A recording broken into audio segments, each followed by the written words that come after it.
perempuan berharap kami perempuan berharap kita ada di posisi nomor-nomor yang strategis gitu ya. Makanya kita mencoba meminta itu kepada partai supaya nomor-nomor yang strategis itu juga diberikan kepada perempuan. Minimal sesuai dengan ininya 30% lah di dapil-dapil yang ada gitu. Nah, ini yang masih menjadi PR. Ini buat Mbak Sekarnya juga hal yang bagus ya, karena Mbak Sekar juga makin update dengan kebutuhan yang ada di lapangan ya. Mereka akan jadi partner kita selanjutnya, apalagi mereka kader Golkar. Saya pengen mereka juga punya perspektif yang sama soal sensitif gender, terus kemudian bagaimana betul-betul menjadi ALEG yang diharapkan masyarakat.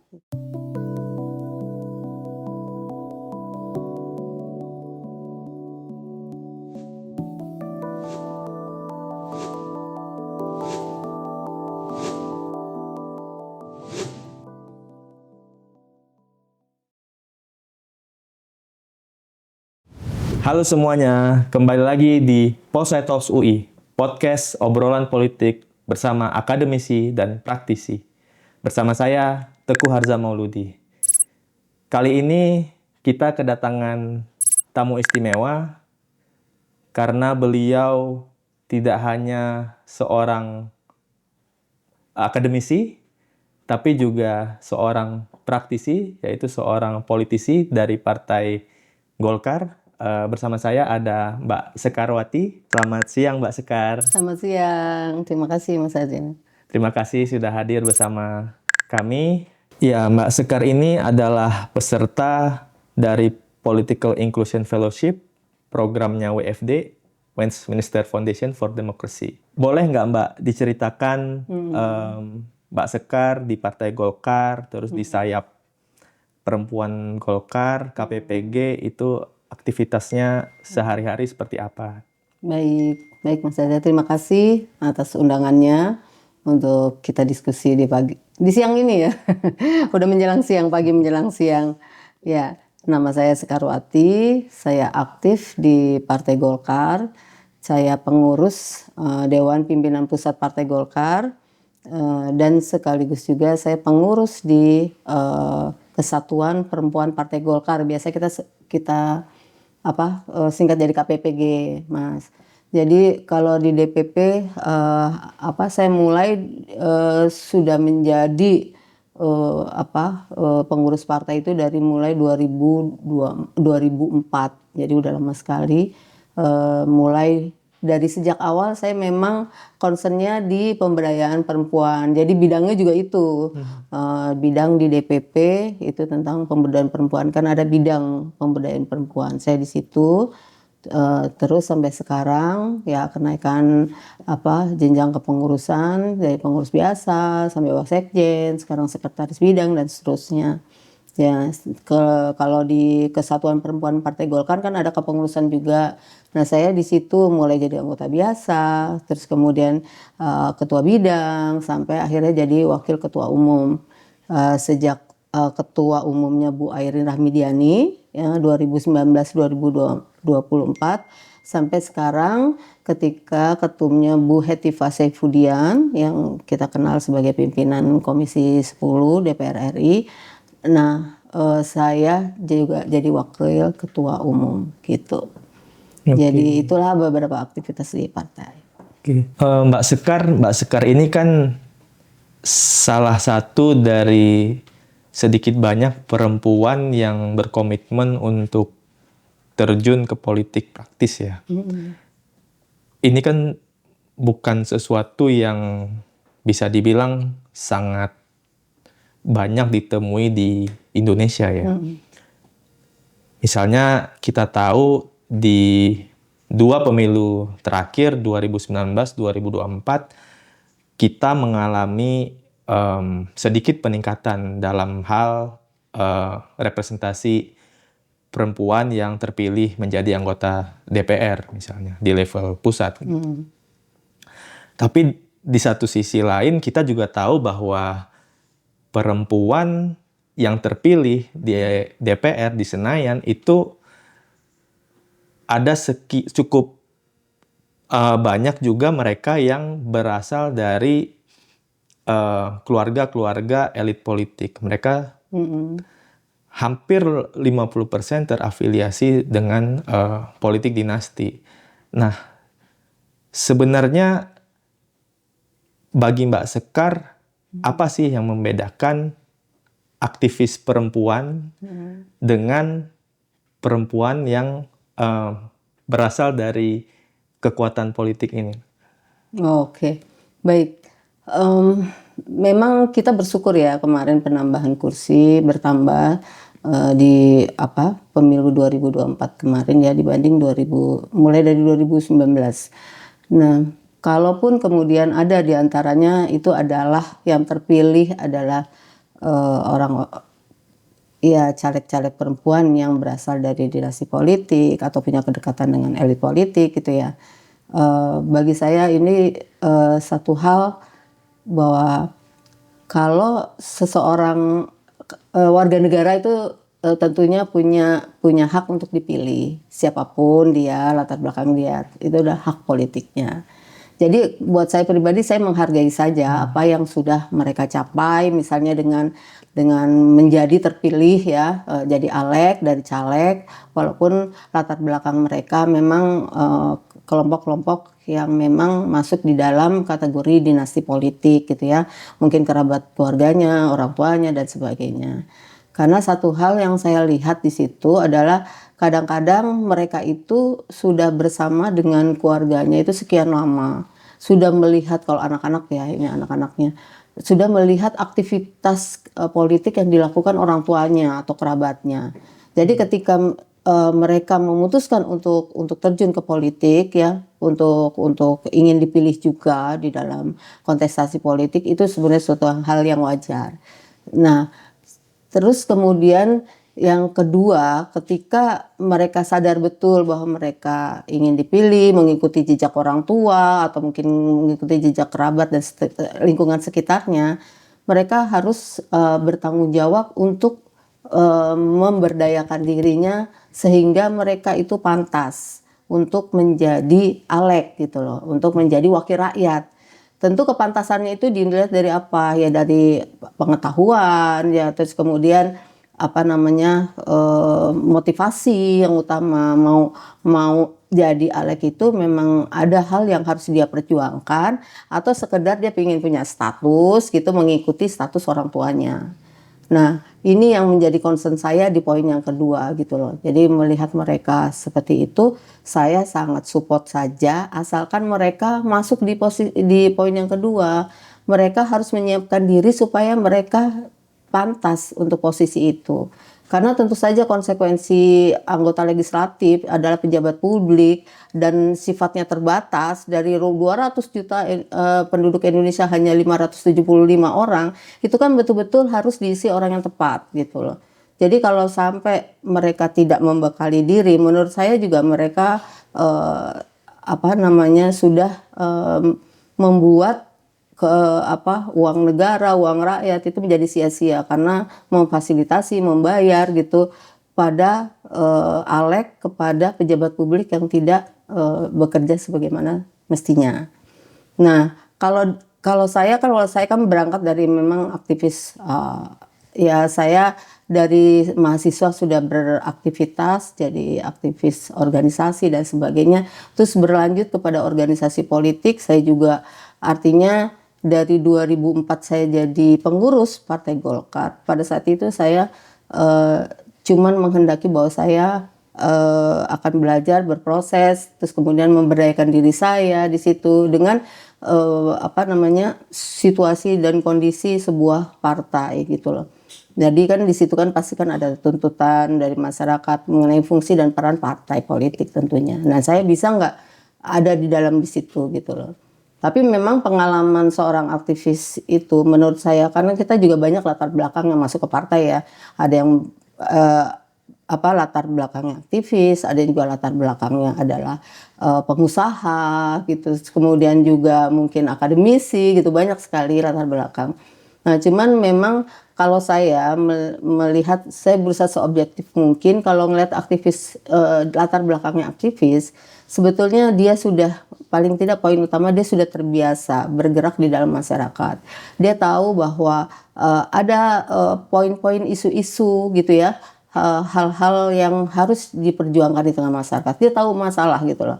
Sudah belanja masalah sekian lama dia menjadi aktivis. Terus kemudian bagaimana caranya kemudian belanja masalah yang ada di dalam masyarakat itu mereka upayakan menjadi sebuah solusi.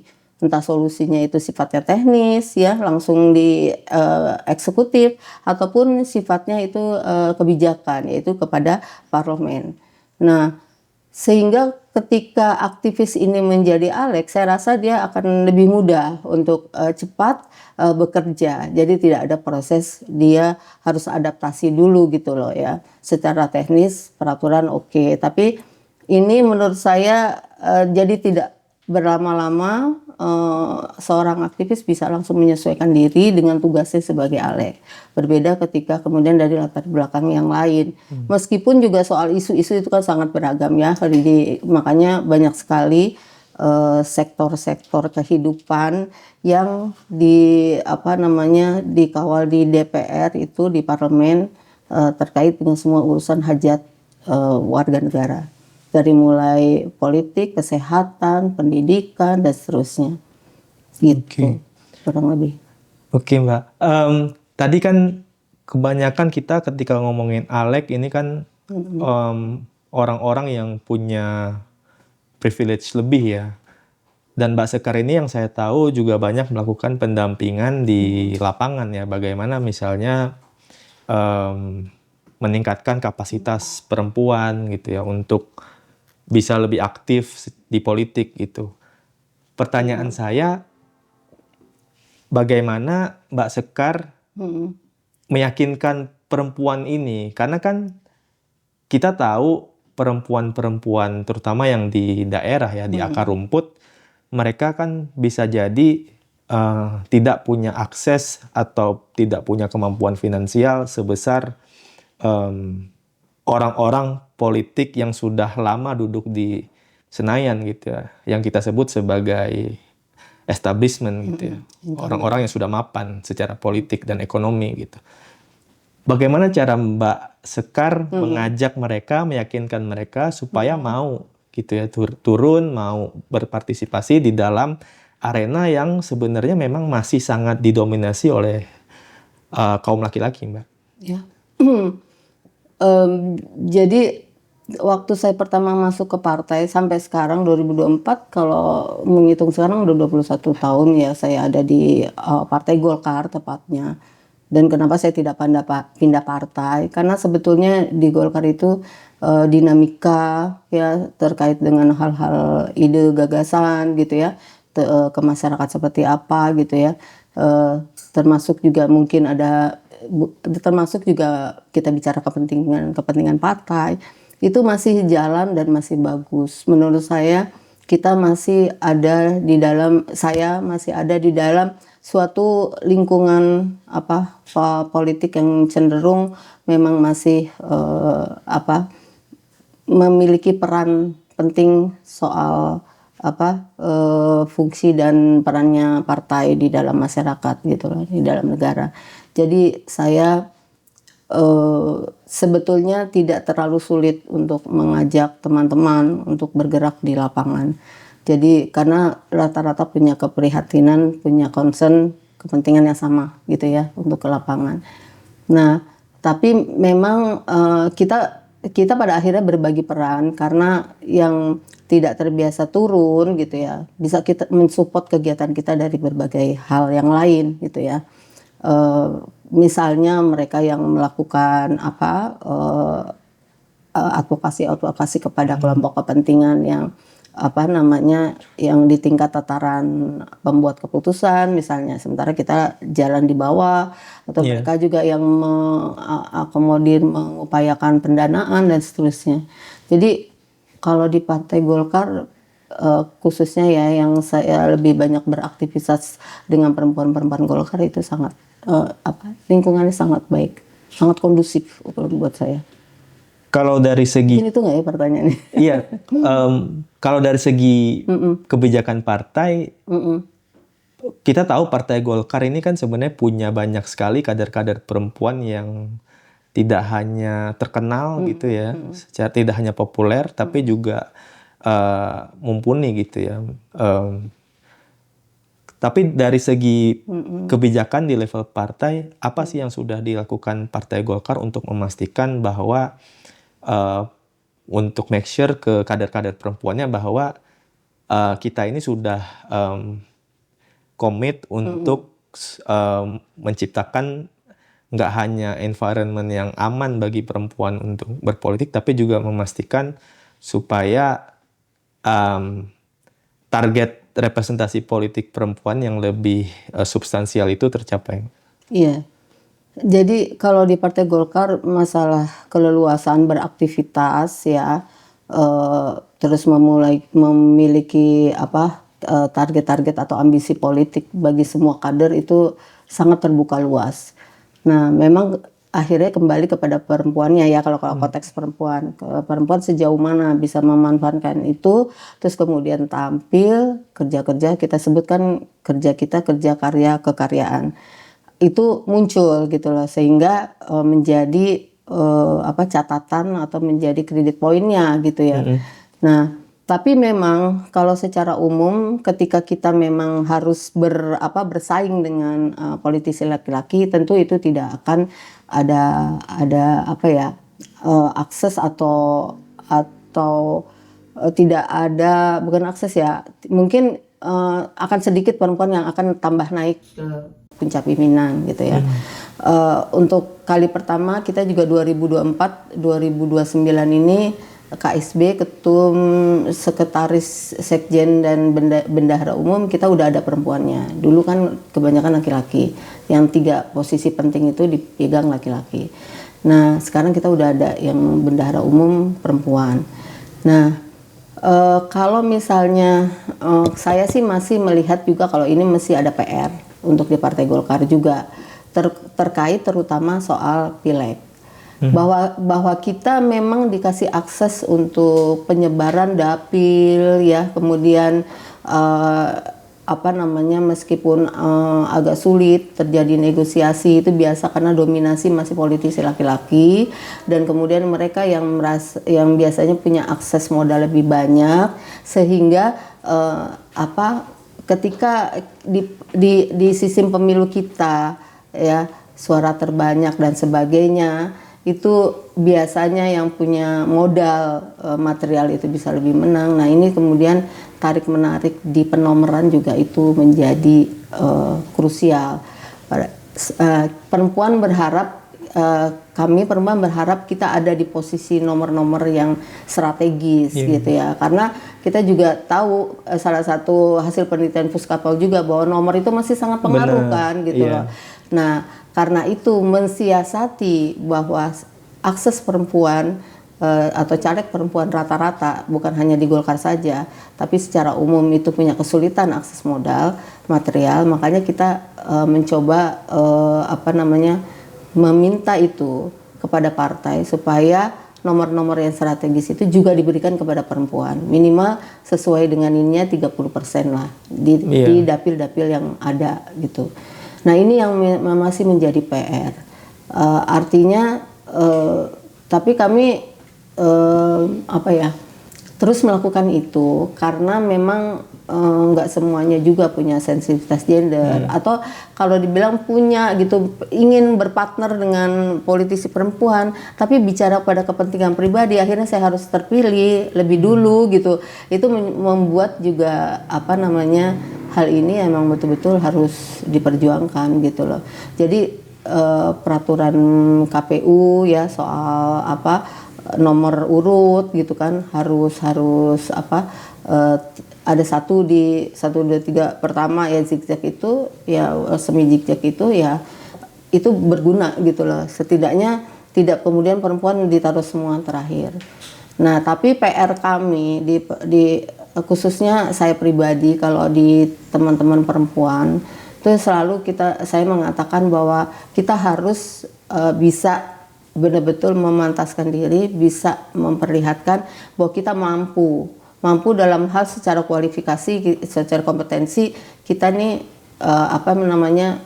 cocok, kita wajib didorong oleh partai untuk menempati nomor-nomor yang strategis tadi, karena kita memang udah siap menjadi caleg dan siap menjadi alek ketika nanti bertugas gitu loh.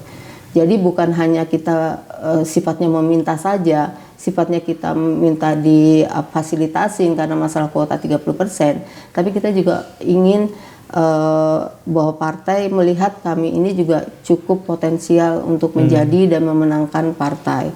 Apalagi partai sebetulnya mengerti betul bahwa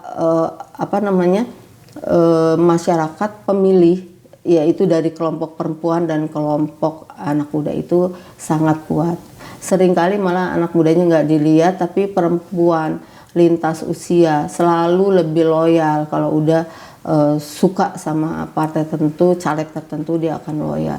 Itu kan sebetulnya aset buat partai juga, bahwa kami perempuan-perempuan ini yang sudah bekerja di lapangan itu pantas untuk didorong, punya akses menjadi pejabat publik, yaitu anggota legislatif. Gitu, Mas. Jadi solusi jangka pendeknya memantaskan diri juga ya, Mbak. Jangan berharap harus.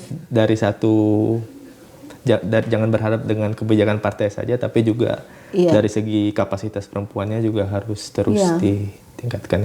Kalau dari sayap partai, sayap perempuannya itu gimana, Mbak? Apakah dukungannya jauh lebih solid dan apa ada agenda bersama yang didorong dalam rangka tadi penyuksesan peningkatan representasi perempuan di partai atau di politik secara nasional? Ya, baik. Kalau di Golkar kan namanya Kesatuan Perempuan Partai Golkar ya. Jadi kalau saya rasakan selama saya ada di KPPG ini, biasa kita singkat KPPG, ini memang masih dinamis. Dalam arti memang semua kembali kepada pimpinannya, maksudnya ketum KPPG-nya. Dan kemudian, tapi saya melihat bahwa siapapun yang dijadi ketum KPPG, mereka punya sensitivitas dan punya kepentingan lebih untuk membawa perempuan-perempuan Partai Golkar juga bisa bisa eksis lah ya, bukan hanya eksis dalam. Nah ini juga ada hal yang penting, Mas. Kadang-kadang kita lupa bicara politisi perempuan, kita bicara kemudian di akhir pada saat kontestasi politik saja, yaitu pada saat pileg ya atau pilkada gitu.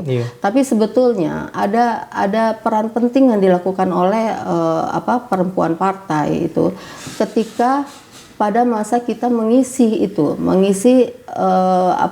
waktu yang bukan pas election, pas bukan pemilihan, nggak ada kontestasi politik. Jadi gerakan-gerakan atau kegiatan-kegiatan yang dilakukan oleh perempuan politik ini yang ke masyarakat ya, kita terus kemudian melakukan kerja-kerja politik yang lainnya. Nah itu sebenarnya paling penting, dan biasanya perempuan itu jauh lebih konsisten, terus lebih semangat. Pokoknya saya tidak bisa membayangkan kalau misalnya di partai itu tidak ada perempuan. Sulit, karena penggerak kegiatan utama yang mengabdi kepada masyarakat itu, terus kemudian kerja-kerja politik kita itu motivator ininya kebanyakan dari perempuan justru, yang memang terus melakukan. Kadang-kadang nggak ada tujuan yang nanti saya aktif ini, saya nanti mau jadi caleg gitu, belum tentu.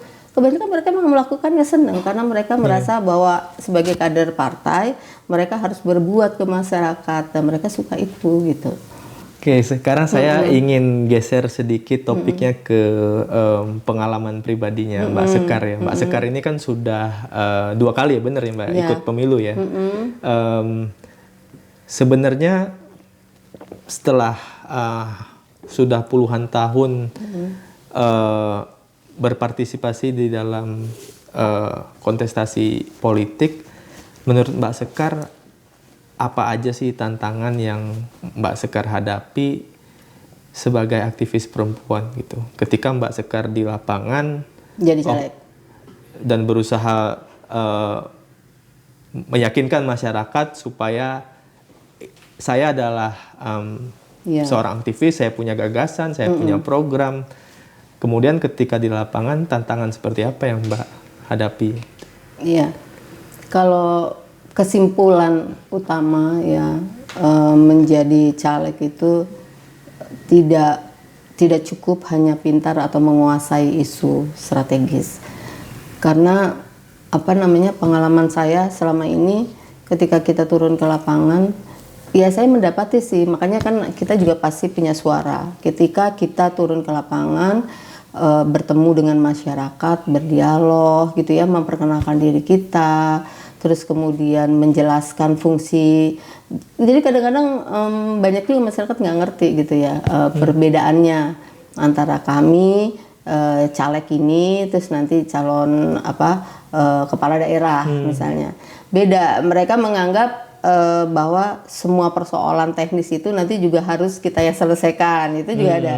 Padahal itu kan udah lebih pada ranahnya eksekutif, betul, kepala-kepala daerah itu. Nah itu juga menjadi hal-hal yang perlu kita sampaikan. Saya juga poin-poin dalam ketika turun lapangan saya selalu menjelaskan hal itu.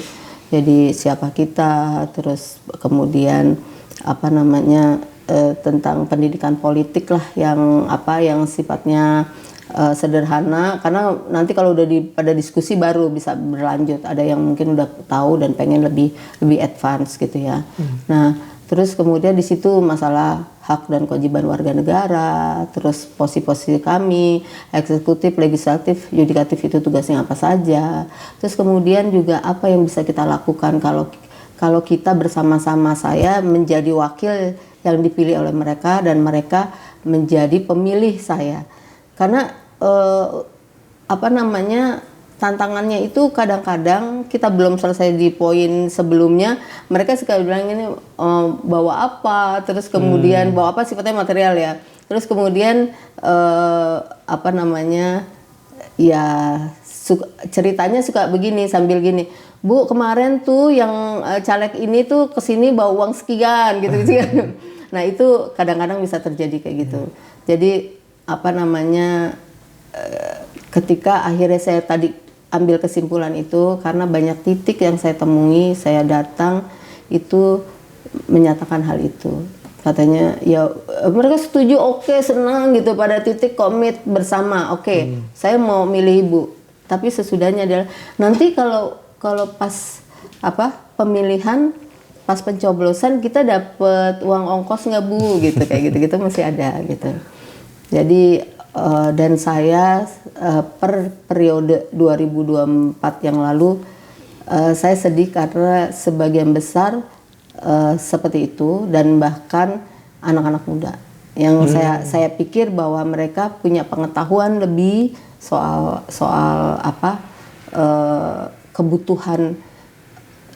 kebutuhan sistem demokrasi dengan pelibatan perempuan. Tapi mereka juga satu sisi juga membuat barrier yang cukup signifikan untuk kita lalui, caleg-caleg perempuan. Kenapa? Karena ya rata-rata memang caleg perempuan sedikit yang mempunyai akses modal leluasa, terus kemudian punya ide gagasan yang cukup matang gitu untuk disampaikan kepada masyarakat gitu. Seringkali kan ya malah tim sesnya yang turun gitu kan, bukan calegnya. Itu juga sih menjadi temuan-temuan saya di lapangan, sehingga saya bisa berkesimpulan seperti itu. Kita bisa ketemu bonding udah deket nih.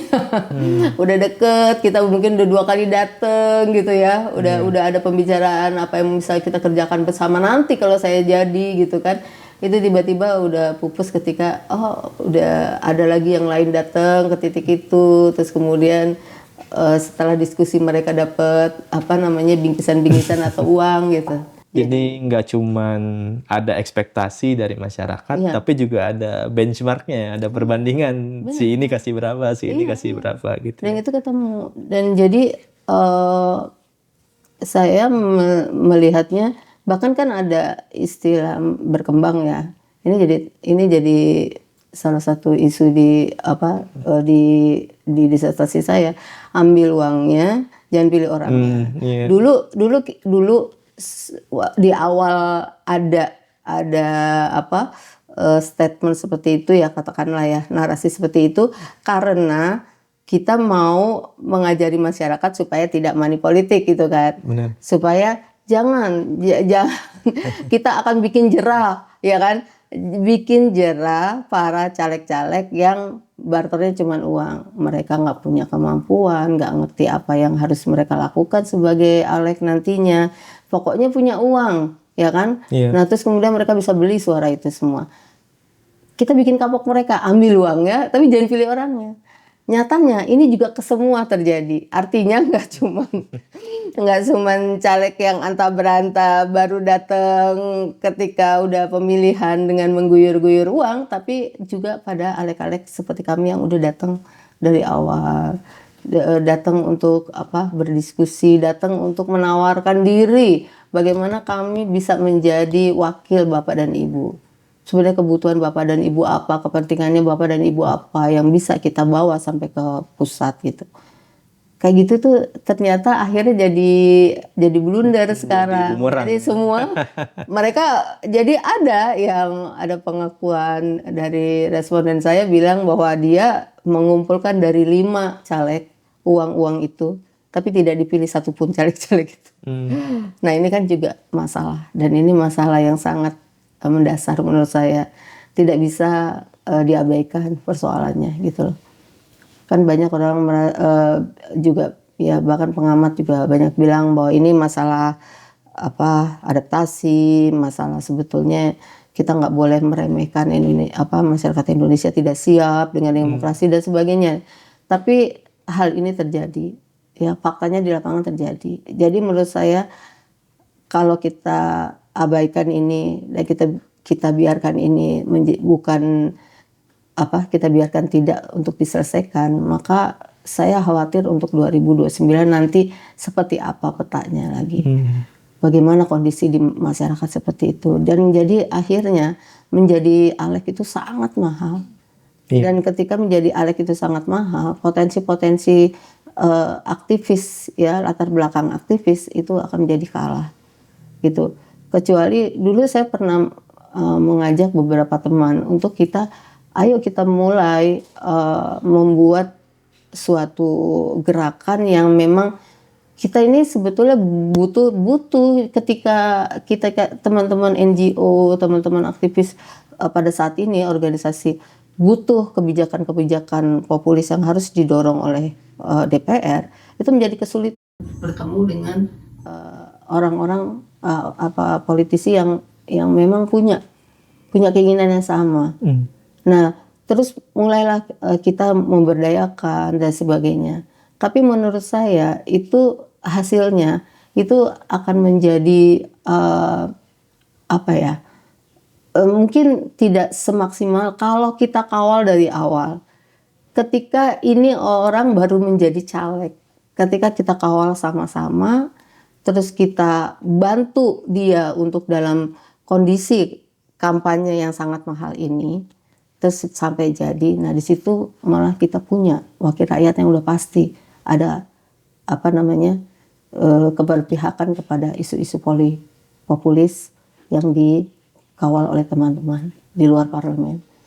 Cuman waktu itu memang kita kesulitan, belum bisa, karena dana kampanye memang sangat besar. Iya.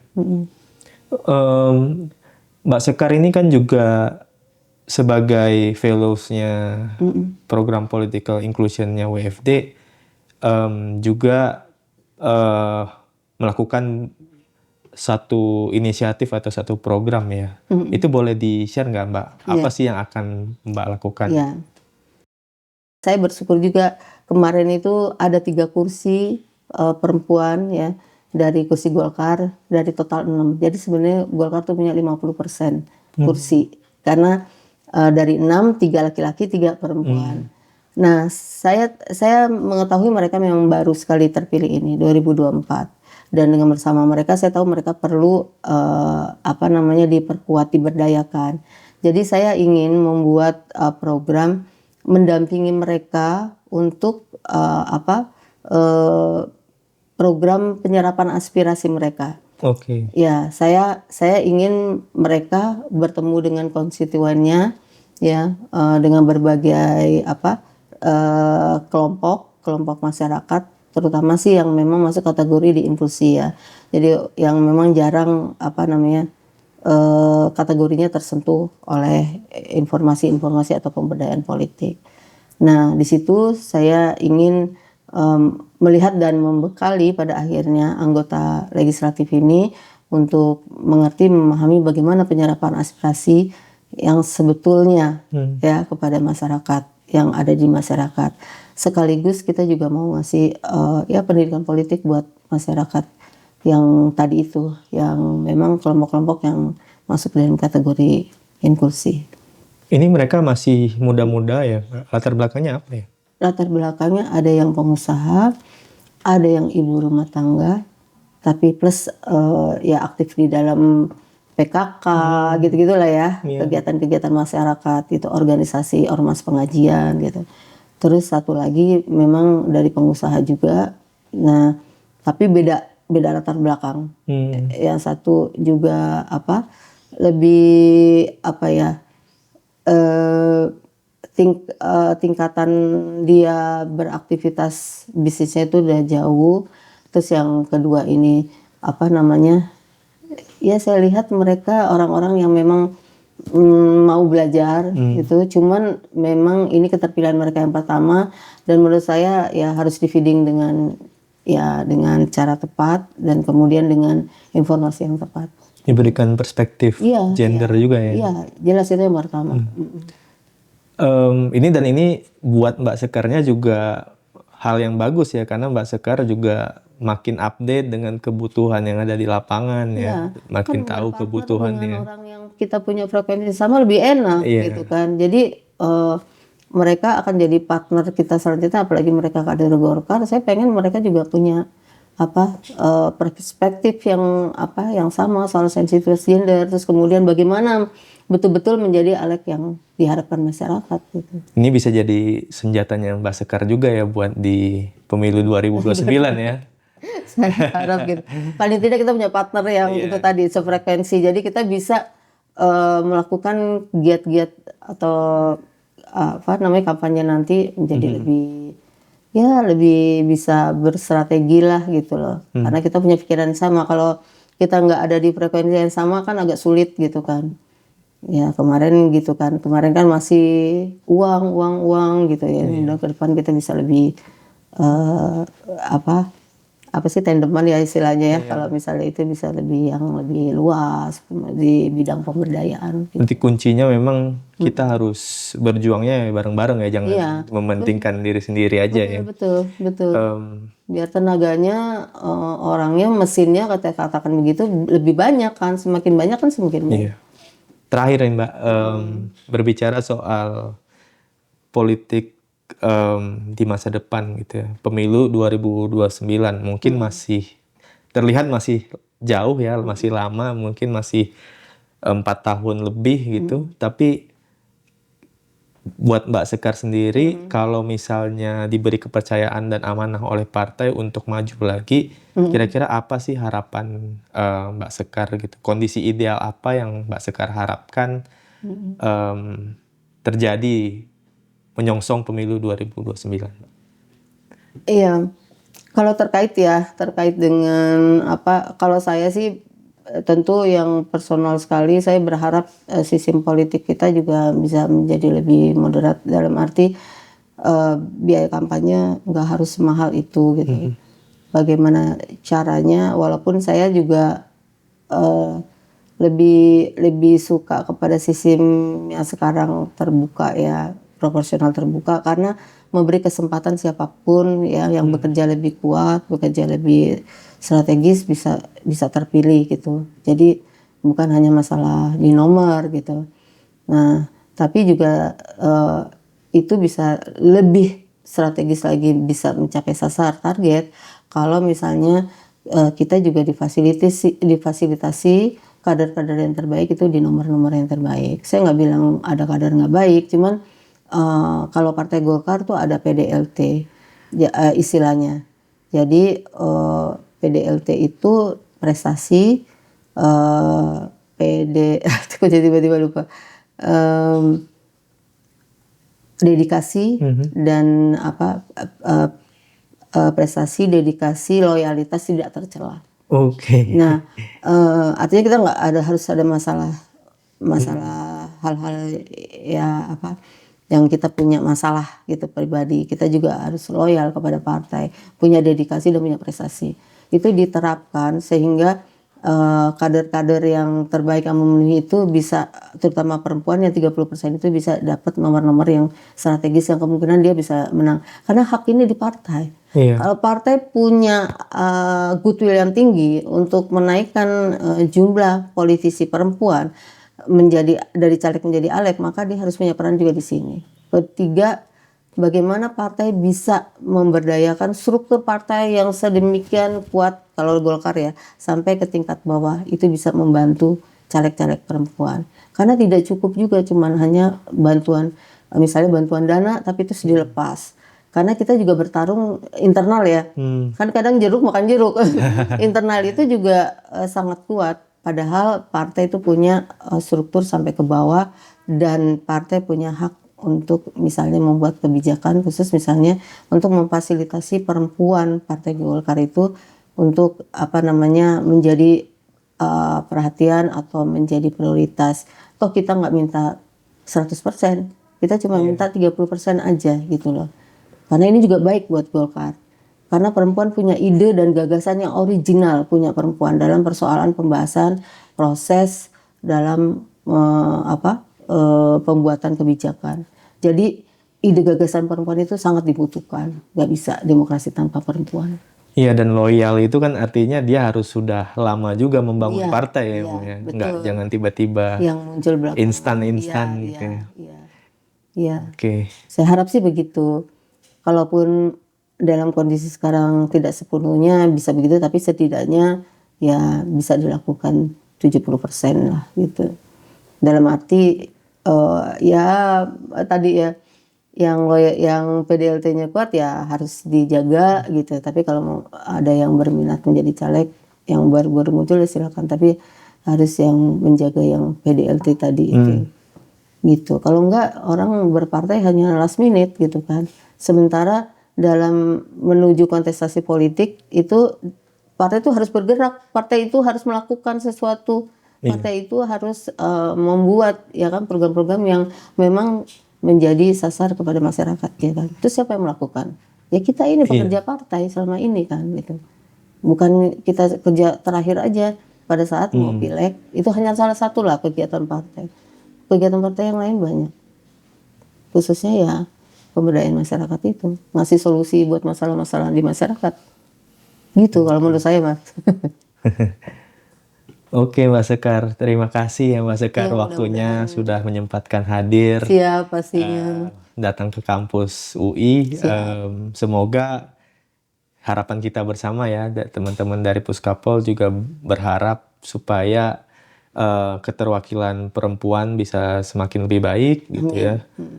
Kita berharap supaya perempuan-perempuan yang punya kapasitas, yang punya program, yang punya ikatan yang kuat dengan masyarakat atau yang bisa mewakili kepentingan-kepentingan perempuan itu bisa punya peluang lebih besar supaya bisa terpilih, bisa menjalankan amanah dengan sebaik-baiknya. Oke, sekian episode kali ini. Terima kasih telah menyaksikan sampai selesai. Jangan lupa untuk menyaksikan episode-episode Posya Talk berikutnya. Terima kasih, sampai jumpa.